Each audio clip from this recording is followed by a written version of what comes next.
Hello नमस्कार, आपल्या YouTube चॅनलमध्ये आपलं स्वागत आहे। तर आज आपण कोळंबी आणि बटाटा रस्सा भाजी करणार आहोत। रस्सा भाजी म्हणा किंवा असा रस्सा म्हणा। हे बघा मोठे मोठे आहेत आपले कोळंबी। तरी आपण आता आधी व्यवस्थित अशी साफ करून घेऊया आणि नंतर भेटूया।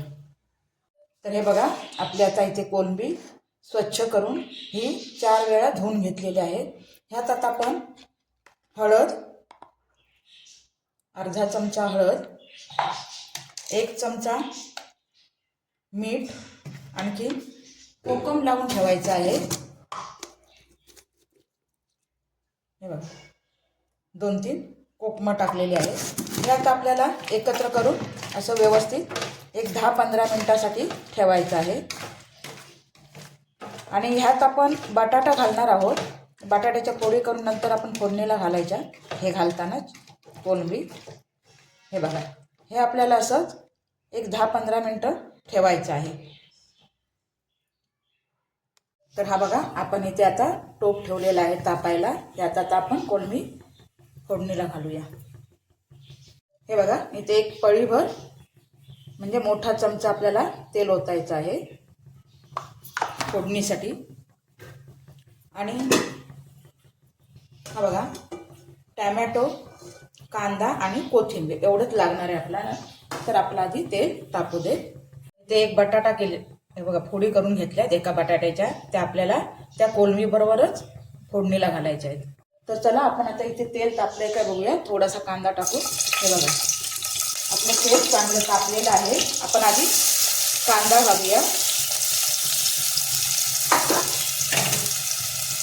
आणि कांदा गुलाबी कलरवर होत आला तर आपल्याला टोमॅटो टाकायचा आहे। आपला कांदा आता लाल झालेला आहे, त्यात आपण टोमॅटो टाकणार आहोत।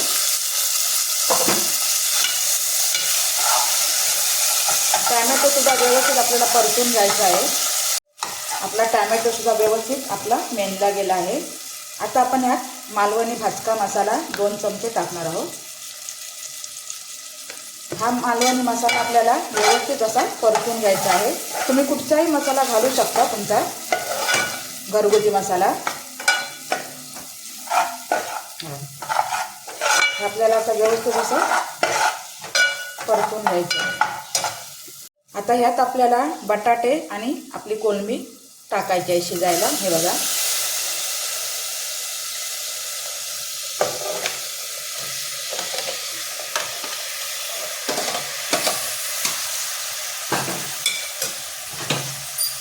आपल्याला व्यवस्थित असं परतून घ्यायचं आहे बटाटा आणि कोळंबी।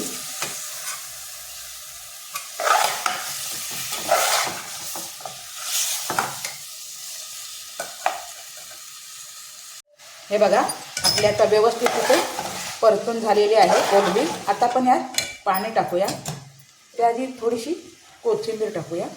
याला परतून घेऊया व्यवस्थित। आणि यात आपण आता पाणी घालणार आहोत आणि त्यानंतर आपल्याला चांगली 15 ते 20 मिनिटं हे कोळंबी आपल्याला आणि बटाटा शिजायला द्यायचा आहे। तर हे बघा हे आपलं कोळंबीचंच पाणी होतं, तेच मी ॲड करणार आहे।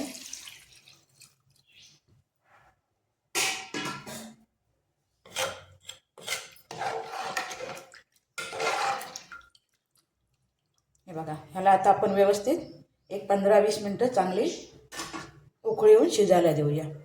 तर हे बघा आपण आता बघूया आपले चिंगूळ आणि कोळंबी, आणखीन चिंगूळ पण म्हणते मी, बटाटा हे बघा शिजलेले आहेत। तर आता आपण यात आपलं वाटण घालून घेऊया।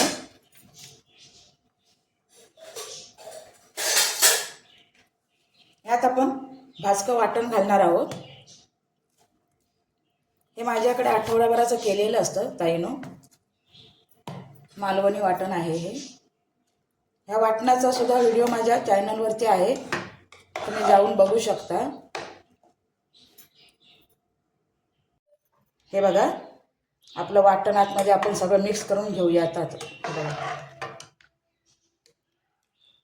आपण मीठ ह्यातही घातलेलं आहे त्यात, त्यामुळे आधी मीठ आपण घालायचं नाही आहे। तुम्ही नंतर कमी जास्त कसं असेल ते तुम्ही बघू शकता।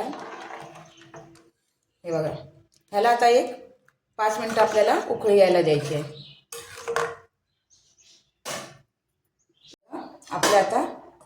कोलंबीच्या रश्श्याला मस्तपैकी अशी उकळी आलेली आहे.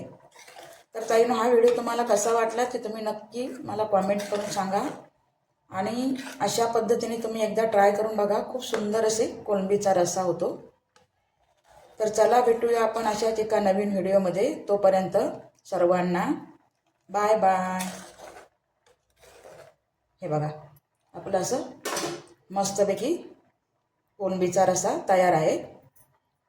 हे बघा, आता आपण वरून कोथिंबीर टाकूया.